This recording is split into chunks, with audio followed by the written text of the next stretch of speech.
I've never been a fan of the frill on Jurassic Park's Dilophosaurus.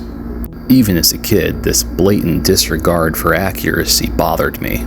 Now, I admit, having the frill was the right move for the movie, but it has done seemingly irreparable harm to nearly all public depictions of Dilophosaurus since 1993. But in possibly the most impressive feat of dinosaur toy production ever, Creative Beast Studios produced a Dilophosaurus without a frill.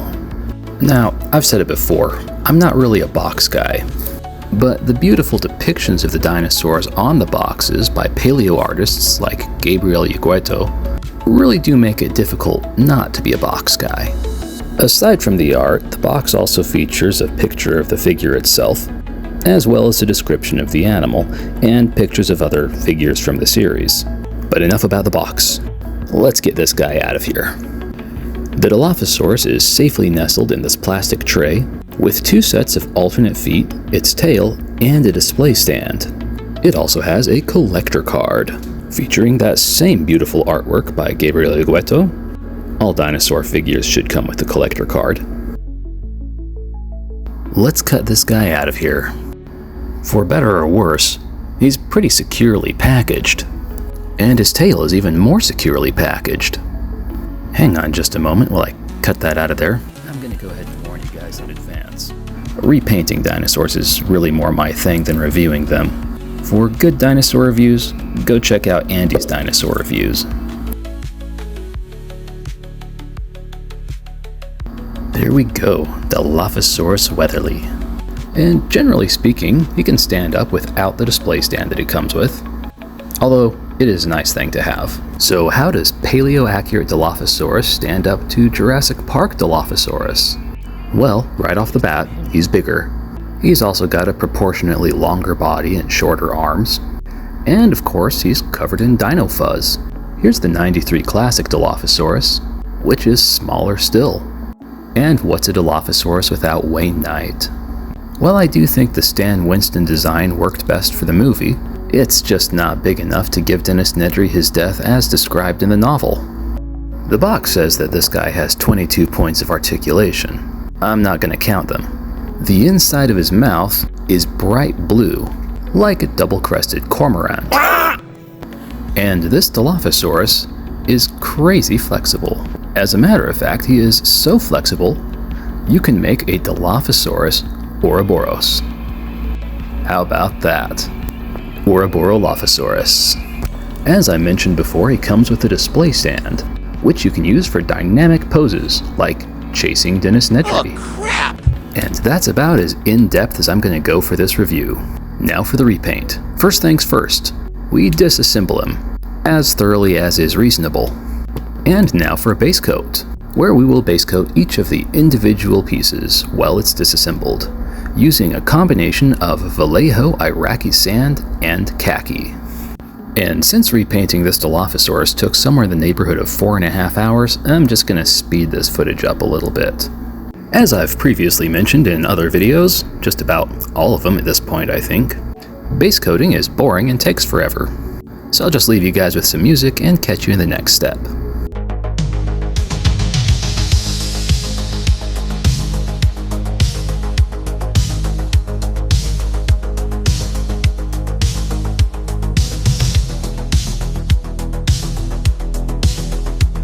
Okay, I guess that actually didn't take too long after I sped it up. So before I started painting over it, this Dilophosaurus had a wash on it that looked like an orangey brown. And a great orangey brown to use for washes is chestnut. While I am repainting this Dilophosaurus, I did like that original wash color, at least for the exposed skin. Now, in hindsight, I should have detached the lower legs and just not bothered painting those at all. But hindsight is 20/20. Now that we've got that wash applied, we're going to set all the pieces out and start some dry brushing. Lots and lots of dry brushing. I hate dry brushing! We're going to start with khaki. And we'll thoroughly dry brush all of the ventral areas of all of the Dilophosaurus segments we've got here, of which there are a lot. So, dry brushing montage?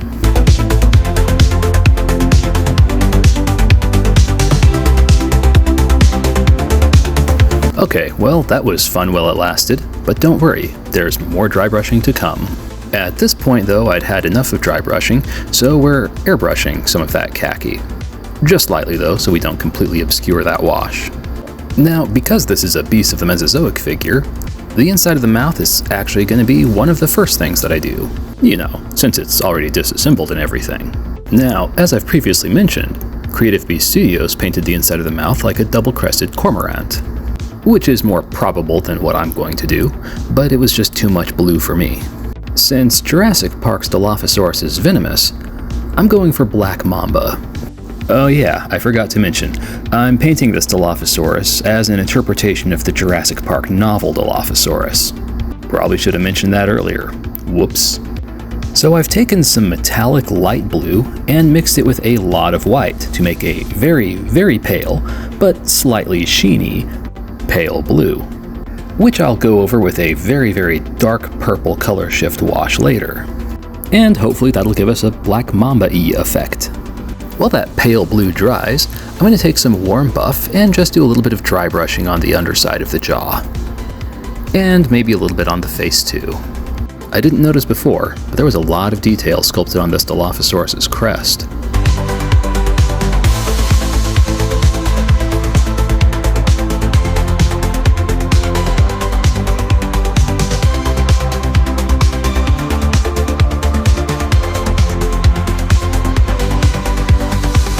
Taking a short break from dry brushing to do some regular brushing. I'm trying to make the Dilophosaurus' exposed skin a bit more yellow, at least closer to where it gets into the proto-feathers. But don't worry, we'll get back into that dry brushing before you know it. You may recall a few videos ago where I said that Creative Beast Studios had a preference for the color blue, and that I had a similar predilection towards the color yellow. Nowhere is that probably more apparent than with this Dilophosaurus, which I just decided to go all out with the yellow on the proto-feathers on. In the novel, the Dilophosaurus is described as being yellow with spots like a leopard and with bright red crests. But we don't want to copy a leopard's pattern exactly. Dilophosaurus should be its own thing. And while I do want it to generally have a yellowy appearance, we don't want it to be straight up bright yellow. Like, probably more of a classic caramel would suffice. You know what though, that chestnut wash on the proto-feathers, just not working for me. Especially with that yellow color. So, we are going to redo the wash, at least on the feathered areas of the Dilophosaurus. Sorry about that. And for the feathered area wash, we are going to use Burnt Umber. But hey, you know what? On the bright side, we're not doing the whole Dilophosaurus, just the feathered areas. And the other great thing about applying a new wash onto the rest of the Dilophosaurus is it gave that mouth paint time to dry. So now we can apply that dark color shift purple wash. Although, maybe a little bit faster, we've still got quite a ways to go with this repaint, and we haven't got all day. At least, I haven't got all day. Okay, very Black Mamba-y. Now onto some more dry brushing. We're gonna hit all those feathered areas with some classic caramel.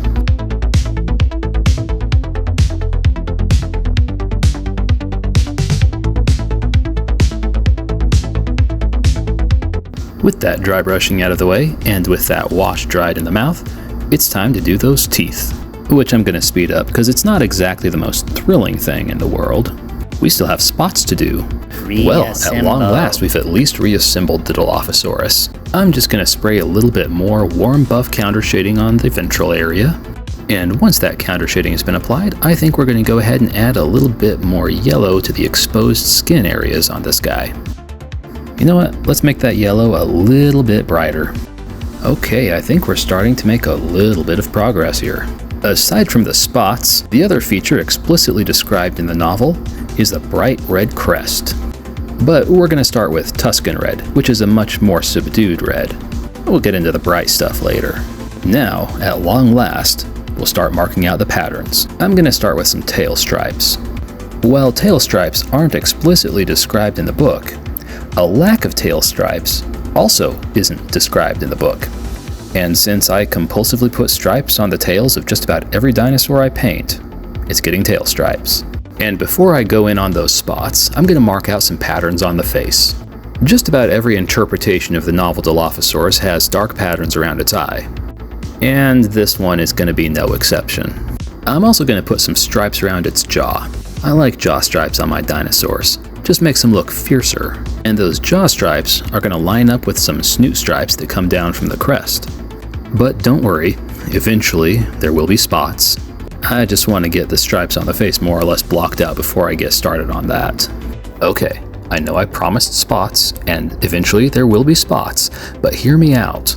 How about a horizontal stripe going down the neck? Huh? And on top of that, we're going to do the same horizontal stripe on the neck on both sides, because we don't want a lopsided dinosaur. I mean, come on, you knew I was going to say lopsided dinosaur eventually. You know what this Dilophosaurus neck needs now that we have that horizontal stripe? Freaking spots, dude. Lots of spots. Spots on both sides of the dinosaur. Alright, now I'm going to start marking out the patterns on the body. I know it's boring, but the first thing I'm going to do is just mark out the spacing for those patterns. Once that's done, then we'll go in and actually make the patterns themselves. And since we don't want this Dilophosaurus to look like a leopard print clad prostitute, we're not going to just do straight up leopard spots. We're going to do a series of elongated rosettes, which kind of break up into spots. It'll look good, very fierce, very dinosaur-y, I hope.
Well, we're doing patterns anyways. I think we're going to go ahead and add some stripy spots or spotty stripes to the forelimbs.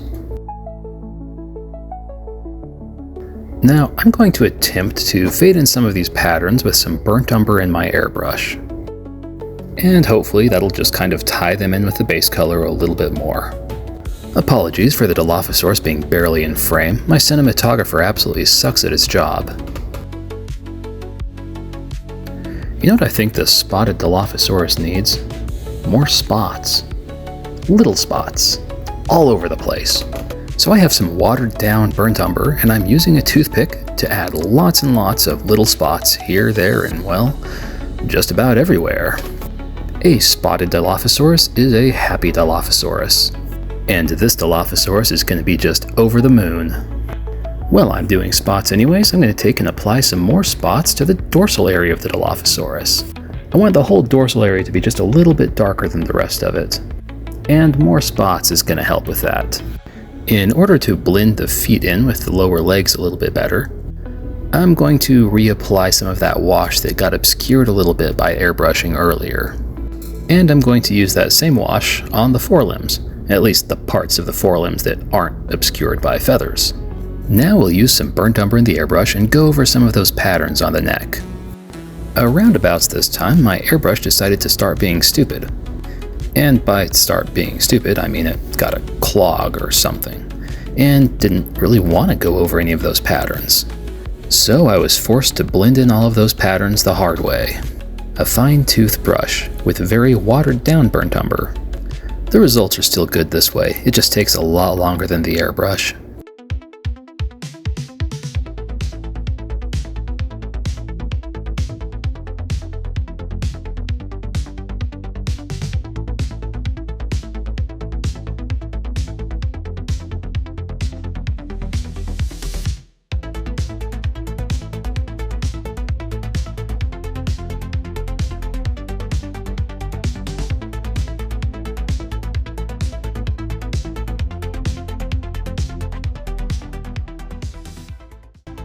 Now that I've blended in all of those patterns, I'm going to do just a little bit of dry brushing on the lower leg. And once I'm done with that, I'm going to hit the whole Dilophosaurus body with a very light overspray of chestnut, because I cleaned out the clog from my airbrush nozzle. Also, a while ago, I forgot to hit record. I put a black wash on the Dilophosaurus' crest. And now I'm going to dry brush it with bright red to bring some of that color back. After all, bright red crest is one of those features explicitly stated in the novel. But bright red wasn't quite bright enough for me. So now I'm using lipstick, which is an even brighter red. Now, in my last repaint, I really struggled to keep the eye painting on camera. I'm going to try to do a little bit better with this. We're using metallic red for the eye. As far as I'm aware, the Dilophosaurus eye color isn't mentioned in the novel, but I think red would be quite pretty. As we approach the home stretch, I'm going to go ahead and paint all those tiny little claws with gloss black.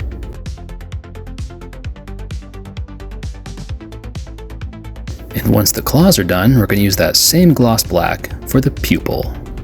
Whether or not we manage to catch that on camera is another matter entirely, but I'm going to try. Holy crap, I did it. And this guy's got tiny eyes too. Okay, one last thing. The original paint job on this guy had a pretty heavy dry brush, particularly on the neck and the feathered areas, which showed off a lot of the sculpted detail, and there's a lot of sculpted detail. So I'm going to use a combination of Golden Sunset mixed with Warm Buff and yellowify this guy a little bit more with one last dry brush. Now for those Dilophosaurus glamour shots. Warning, the following sequence of images contains explicit dinosaur violence and gore. Viewer discretion is advised.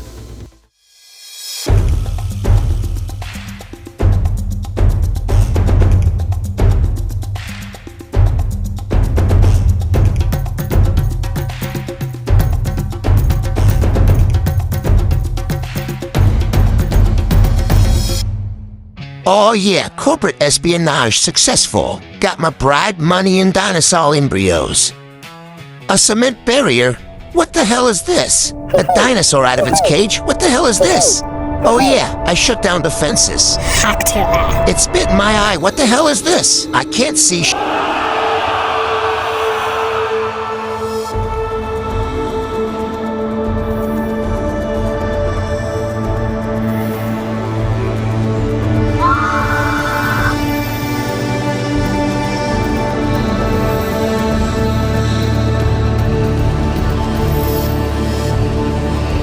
Oh God, please make it quick!